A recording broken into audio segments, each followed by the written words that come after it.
कि एक तरफ अमेरिका इंडिया के गीत गा रहा है, उधर से रशिया भी इंडिया के गीत गा रहा है। And look how India has manage to reach to this point.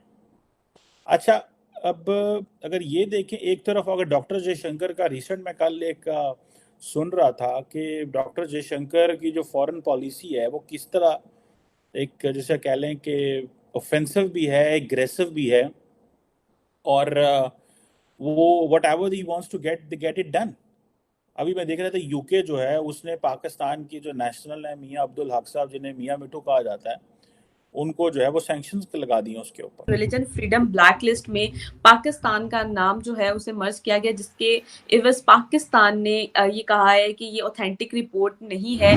और क्या कहना चाहेंगे आप इस पूरे सिनेरियो को देखते हुए? और पाकिस्तान का नाम उन्होंने रिलीजन फ्रीडम की ब्लैक लिस्ट में डाल दिया है। क्या पाकिस्तान माइनॉरिटी के लिए या उनके रिलीजन के लिए क्या सेफ नहीं है? क्या इमरान खान साहब ने जो उनके चंद अपने जर्नलिस्ट हैं, मैं अब और लफ्ज नहीं इस्तेमाल करना चाहती, जो उनके अपने जर्नलिस्ट हैं, उनके थ्रू भी हमें बताया कि 15 अरब रुपए उन्होंने इकट्ठे किए। मुझे बताइए, कोई एक आटे का थैला भी इमरान खान की तरफ से सैलाब जदगान में से किसी के पास आपने पहुंचा हुआ देखा हो?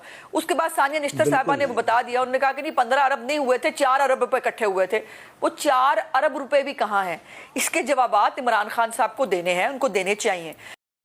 नमस्कार दोस्तों, प्यारा भारत वन में आपका स्वागत है। दोस्तों, पाक मीडिया इंडिया की फॉरेन पॉलिसी के गीत गा रही है। उनका कहना है कि एक तरफ अमेरिका और दूसरी तरफ रूस इंडिया के गीत गा रहा है। जहां यूके ने पाकिस्तान के मियां मिट्ठू पर सैंक्शंस लगा दी हैं। उन पर आरोप था कि वह पाकिस्तान में माइनॉरिटी हिंदू के साथ फोर्सफुली धर्म परिवर्तन करवाता है। वहीं दूसरी तरफ रसिया के फॉरेन मिनिस्टर ने भारत को एशिया के अंदर प्राइमरी पावर कहा। विदेश मंत्री एस जयशंकर और रूसी फॉरेन मिनिस्टर लॉवरेन ने मंगलवार को मॉस्को में आपसी हितों के द्विपक्षीय, क्षेत्रीय और वैश्विक मुद्दों पर बातचीत की। अगर पाकिस्तान की बात करें तो यूके ने पाकिस्तान को रिलीजियस फ्रीडम ब्लैक लिस्ट में डाल दिया है। तो चलिए दोस्तों, इस पर पाकिस्तान मीडिया की क्या राय है, वीडियो स्टार्ट करते हैं। वैसे तो सही सैंक्शंस लगाई हैं, क्योंकि जो उनकी हरकतें थी कि वो माइनॉरिटीज़ को, हिंदूज़ को या ईसाइयों को मुसलमान करना ज़बरदस्ती, forcefully, that is not allowed in religion. तो वट एवर ही डिड, लेकिन that is obviously India's policy ये है कि पाकिस्तानी नेशनल्स को पकड़ पकड़ के उनके ऊपर सैंक्शंस लगवाओ and call them as the rogue elements जो वहाँ पे हैं। So that gives them a message. ये बड़ी इंपॉर्टेंट चीज़ है जो इंडिया जो है ये स्लोली स्लोली कर रहा है और करवा रहा है, and they are getting the results. खैर, अब डॉक्टर जयशंकर, पहली बात तो ये है कि वो जो इंडिया ये कह रहा है कि जी हम एक इंडिपेंडेंट पावर हैं, और वो कह रहे हैं कि हम सिर्फ इंडिपेंडेंट पावर नहीं है, हम प्राइमरी पावर हैं। अब पाकिस्तान का प्रॉब्लम ये था कि पाकिस्तान शुरू से इंडिया को मानते ही नहीं है कि ये प्राइमरी पावर है। ना ही वो कहते हैं कि जी हम इंडिया को लैंड खित्ते में डिक्टेट करने देंगे, कि वो जो करना चाहता है। वो कह रहे जी हम नहीं करना चाह रहे देंगे, क्योंकि हमने ये सारा कुछ अचीव करने की कोशिश की only through security lens, only through the security prism. और हमें समझा लगा न्यूक्लियर वेपन्स आ गए, उसके बाद मिसाइल टेक्नोलॉजी ले ली और vessel to vessel competition India के साथ करना है, और बस यही चीज़ है। हम 15 साल 18 साल ये पीछे अपने बनाए हुए जो तालिबान थे, अपने बनाए हुए बच्चे जो थे, उनसे लड़ने में मसरूफ़ हो गए। इंडिया ने तरक्की करनी शुरू कर दी।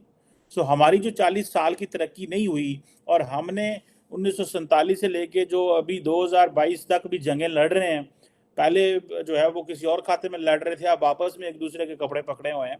सो ये जो चीज़ें हैं, अब इंडिया को वो कह रहे जी हम तो प्राइमरी पावर हैं। अब पाकिस्तान से इससे कोई स्टेटमेंट नहीं आएगी कि प्राइमरी पावर है कि सेकेंडरी पावर है कि बैलेंस ऑफ पावर चाहिए। आज से जब मैं इंटरनेशनल रिलेशंस पढ़ रहा था यूनिवर्सिटी में, तो हम बड़ी सुनते थे जी बैलेंस ऑफ पावर है, बैलेंस ऑफ टेरर है, न्यूक्लियर वेपन्स आ गए, इससे ये हो गया वो हो गया। अब यकसर जो बैलेंस है वो बदल गया। आप देखिए कि रशिया के जो फॉरेन मिनिस्टर हैं वो क्या कह रहे हैं। रशियन फॉरेन मिनिस्टर जो है वो कह रहे हैं जनाब कि इंडिया जो है वो एक इम्पॉर्टेंट प्ले तो है ही है, लेकिन इंडिया का डिप्लोमेटिक एक्सपीरियंस जो है वो बड़ा इम्पॉर्टेंट है, और इंडिया बहुत सारे मसाइल में सलूशन देता है व्हेन इट कम्स टू, हमारे लिए मसाइल पैदा हो जाते हैं। और इंडिया जो है वो इकोनॉमिक ग्रोथ में भी बहुत आगे है, और इंडिया की अपने खित्ते में रेपुटेशन भी बहुत ज़्यादा, और खित्ते में इज स्ट्रॉन्ग। अब उधर देखें कि वो जो ये बात चल रही है कि जी कि आप ब्रिक्स को 15-17 मेंबर उसके बन जाए, रशिया कहता है हम इसको सपोर्ट करते हैं। अब जब रशिया कहता है ना इसको हम सपोर्ट करते हैं, in other words basically they are making India, they are giving India that power.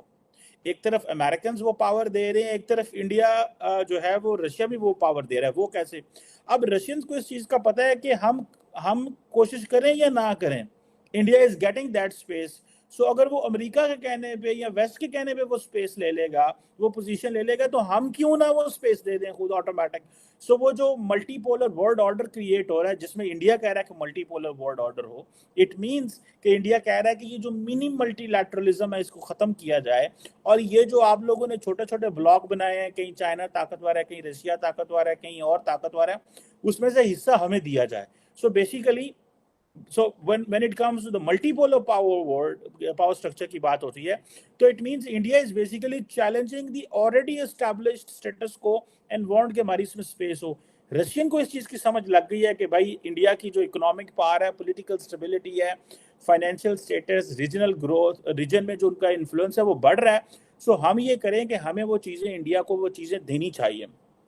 अब इसके साथ साथ ये देखें कि इंडिया जो है और ब्राज़ील जो है उनके लिए बातें हो रही हैं, वो अपनी जो एप्लीकेशंस है वो यूएन सिक्योरिटी काउंसिल में देने के लिए भागदौड़ कर रहे हैं, और जापान एंड जर्मनी भी इसमें है, ताकि वो कह रहे हैं कि this is where the multipolarity can actually be achieve.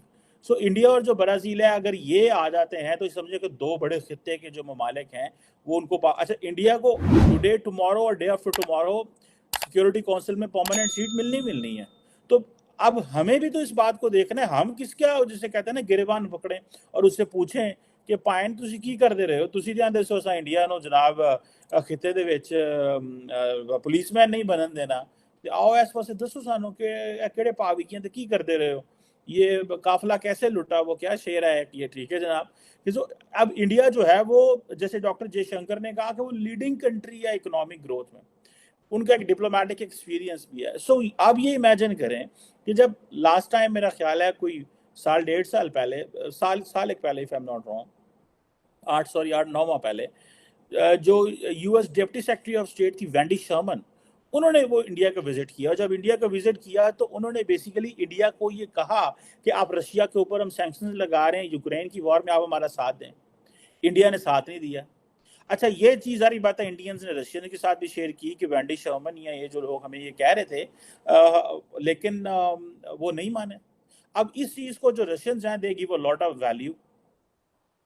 Russians इस चीज़ को वैल्यू देते हैं, वो कहते हैं जी इंडिया तो बड़ी ग्रेट पावर है, इंडिया तो बड़ी ताकतवर चीज़ है, सो हम क्यों ना इसका जो है वो साथ खड़े हों।